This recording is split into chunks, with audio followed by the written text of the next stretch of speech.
So, did y'all know that Elon Musk got sued? J.K. Rowling is getting sued as well. I think it's kind of neat, honestly, but I'm a little biased myself when it comes to those two. But let's go ahead and take a look and see what's going on with that situation real quick. But first, fan art section here. The first one here is from Gideon Wells. I don't know the reason for this meme yet, but I was asked for it in the fan art chat channel. There's a slime Suris stuck in galvanized square steel. Okay, and the next one we have here is, of course, from a Nubian.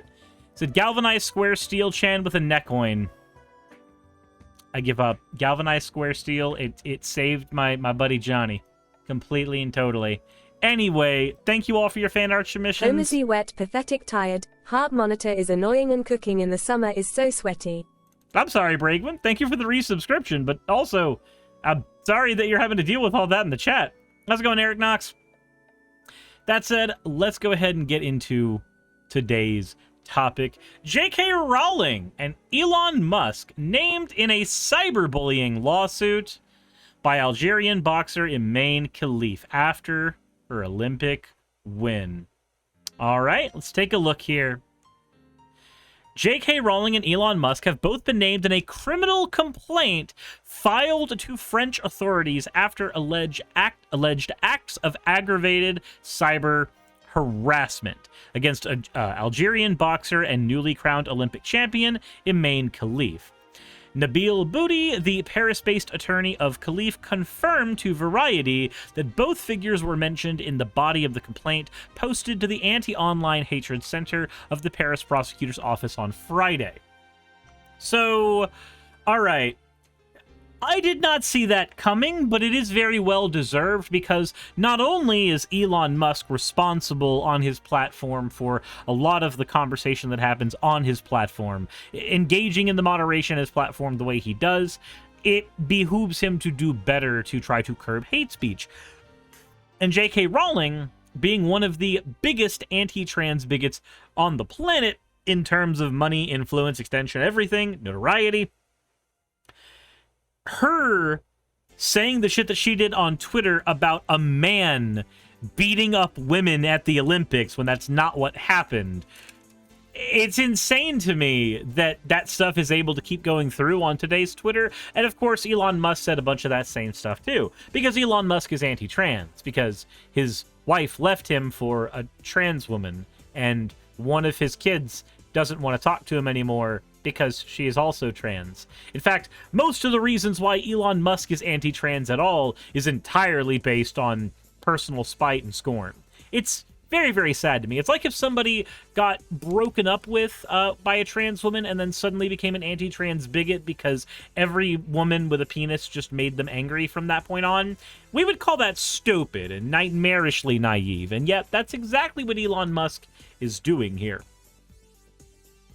So, also, remember that Twitter has now become the platform that one can yell the N-word over and over and over again, like 12 billion times, and it doesn't matter. It doesn't actually change anything on the website. They'll just go, yeah, that's not hate speech. That's perfectly fine. But anyway, let's go ahead and continue with the article itself here, see what more we can find.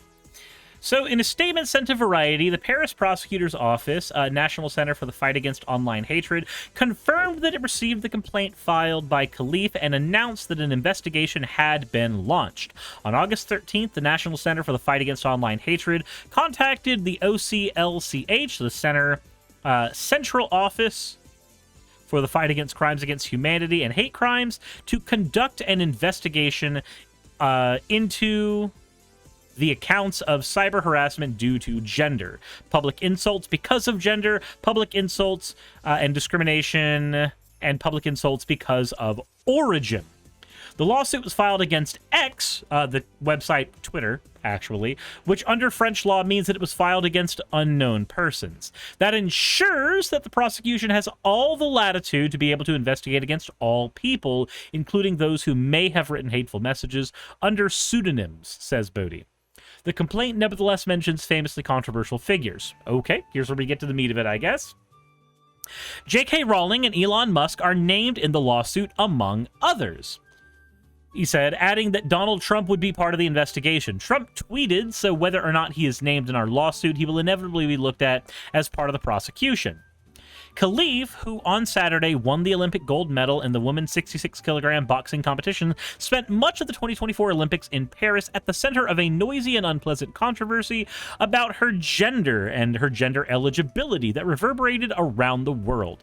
Despite being born female, not identifying as transgender or intersex, and being backed by the International Olympic Committee, who asserted that scientifically this is not a man fighting a woman, Khalif faced a torrent of accusations and abuse about her gender. It's still insane to me, right? Like, this is what happens when the gender criticals get to speak. Anytime the gender critical morons get to go on their tirades, this is the natural progression of things. They'll go, trans women aren't women. And then they'll see a passing trans woman, and they'll have to go, well, that's a man in a dress, but I guess they're one of the okay ones. Maybe, sort of. It depends. Sometimes they'll do that with someone like Blair White if they're being anti-trans enough for them, too. And then they start getting this schema in their head of what a trans woman looks like, and it always looks like some middle-aged, balding guy in a dress. Imagine me, but in a dress, and that's basically what their image of a trans woman is. So when a woman with PCOS who has facial hair, or a cis woman who has Klinefelters or XXY chromosomes due to some type of mutation, or anything like that, or just somebody who is not traditionally attractive in the female gendered sense, these people will pile onto them and call them the most insulting thing they can think of, which is calling them a trans man. That's the most insulting thing in their book, because they would never want to be such a fake and horrible person. Cyberchill says, stop making me horny for middle-aged men in dresses. That is not my fault. That is a you problem. You need to solve that with your therapist. So these people have an idea of what their enemy looks like, and Imain Khalif looks more masculine than most cis women traditionally try to look. So they're going to go after her for that, despite the fact that there are plenty of trans women and plenty of cis women who look infinitely more masculine and more feminine than her. She just happens to hit the points that these people care about for some arbitrary reason. This puts us in a very, very strange situation where we all know that they're arguing about a woman, a cis woman in every traditional sense, and I'm sure some of them might know that as well, so they have to move the goalposts a bunch, where they have to go, this person shouldn't be allowed to compete because they're a man. And then you go, well, they're not a man. Here's all this information. They shouldn't be able to compete because their gender, is more, complicated than that. And then you start getting them down this line where they start realizing that sex is bimodal, and now suddenly they're talking about the ways in which hormones affect performance. You know, all that shit they refuse to do with the trans women in sports conversation to begin with. And it wasn't just TERFs and gender critical people, it was also dipshits in the atheist movement. I named a few the last time I covered this in a video, and I'm perfectly fine throwing shade at them again for this, because somehow, some way, the pinnacles of logic and Reddit fedora tipping that I am also a part of decided that trans women in sports was such a big issue that we needed to die on the hills of it. It's an insane situation to me, but we're moving off track and we're getting into the weeds here. We're now past the point of the actual area of the conversation, which is Imain Khalif, who is a cisgendered woman and is not trans in any way, shape, or form, did in fact get cyberbullied, harassed, and stalked online thanks to Elon Musk and J.K. Rowling, among other people. The amount of people who were so desperate to just get a whiff of her genitals to try to figure out what's down there. Is it really not a penis? As if that's anybody's fucking business. And it's not. But okay, let's go ahead and continue. Most of the attacks came from social media, particularly on Twitter, and the controversy was escalated when high-profile figures stepped into the fray. In one message to her 14.2 million followers, Rowling posted a picture from Khalif's fight with Italian boxer Angelina Carini, accusing the former of being a man who was enjoying the distress of a woman that he's punched in the head. Musk, meanwhile, shared a post from swimmer Riley Gaines that claimed men don't belong in women's sports. The Twitter owner co-signed the message by writing, "Absolutely." Trump posted a message with a picture from the fight with Karina, accompanied by the message, "I will keep men out of women's sports." Booty said that although the complaint mentions names, what we're asking is that the prosecution investigates not only these people, but whomever it feels is necessary. If the case goes to court, they will all stand trial. This is, again, very interesting to me, because by labeling this as against X, not only can you drain the finances of Twitter way harder whenever you have something against a corporation, but it did change the scope of what they're working with to an immense degree. This is one of the reasons why J.K. Rowling has been a lot more quiet on Twitter lately than normal. Actually, you know what? Let's go ahead and check here, because for some reason, this woman's able to tweet about how much she hates trans people 24/7, but I guess she got her cease and desist at some point during this, and then stopped talking. Yeah, okay. So, August 7th, she retweeted XX enough. She reposted "Fabulous woman, well done." And then she tweeted, "Attempting to set fire to a hotel housing asylum seekers is not a protest, nor is it smashing up a mosque. It's bigotry plain for all to see. These protests are riots and intimidation." So, her last tweet was on August 7th. At some point around here, she must have gotten her gag order. Because look at how often she tweets and retweets. On August 7th alone, there were 1, 2, 3, 4, 5... 6, 7, 8, 9. 9 instances of either tweeting or retweeting on Twitter. This is a woman who spends a lot of time on social media. Of course, a lot of people with a lot of money do, because they, quite frankly, have absolutely nothing better to do with their lives than just doom scroll on social media. So where does that leave us now? Well, it leaves us going back to the article. But he also claims that while the lawsuit was filed in France, it could target personalities overseas, pointing out that the prosecutor's office for combating online hate speech has the possibility to make requests for mutual legal assistance in other countries. He added that there were agreements with the U.S. equivalent of the French Office for Combating Online Hate Speech. Logan Paul was also among those who attacked Khalif on social media, posting on Twitter following her win against Carini, saying, "This is the purest form of evil unfolding right before our eyes. A man was allowed to beat up a woman on a global stage, crushing her life's dream while fighting for her deceased father. This delusion must end." You know what's funny? I thought that he was actually getting better at one point, because when the Black Lives Matter protests were going on, right? Logan Paul actually showed a decent bit of integrity in standing with the protesters and actually spoke very well of people who were getting politically involved at the time. I was actually pretty happy with how things were turning out compared to how things had been with him, but then this happened, right?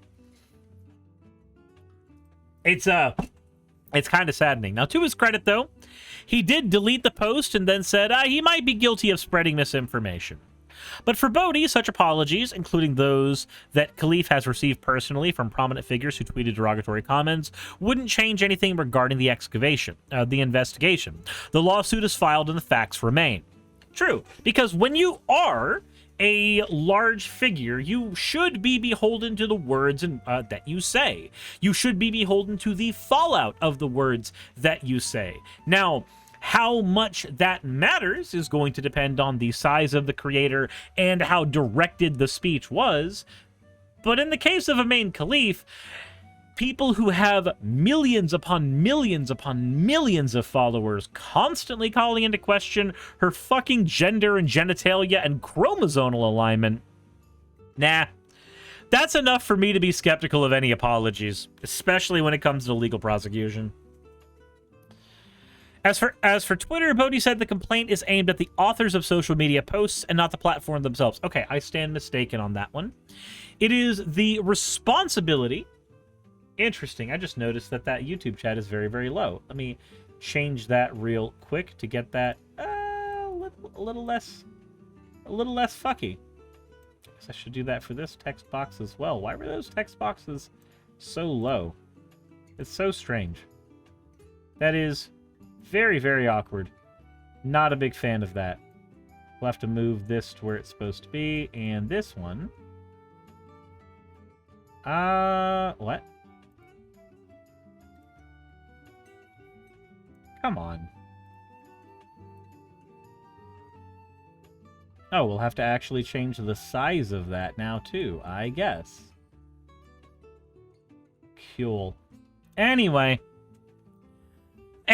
so, I do stand corrected on the platform thing. I thought that was the platform itself getting hit, but that doesn't seem to be the case.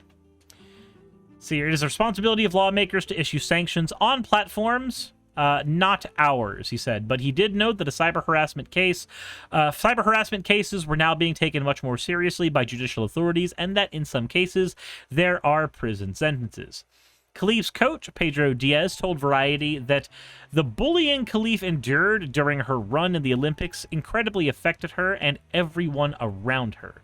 The first time she fought in the Olympics, there was this crazy storm outside the ring, said Diaz, who runs a Miami-based Mundo boxing gym and started training with Khalif in February 2023.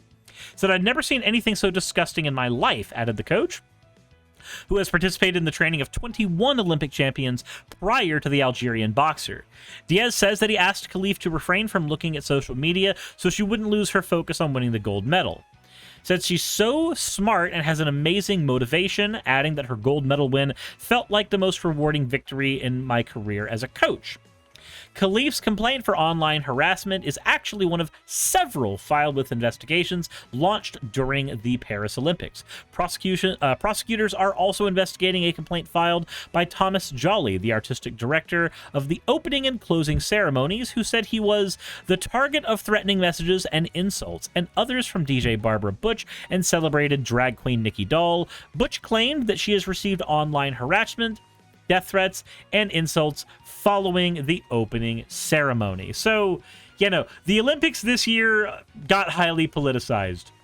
Everything getting highly politicized is starting to get very, very, very tiring. And I don't know how long we're supposed to deal with this kind of crap, but apparently this is just the new norm now. Every single thing right-wingers are going to freak out about in some way, shape, or form, and then we get to sit back and watch the fallout of that, which oftentimes ends up being the ruining of people's lives.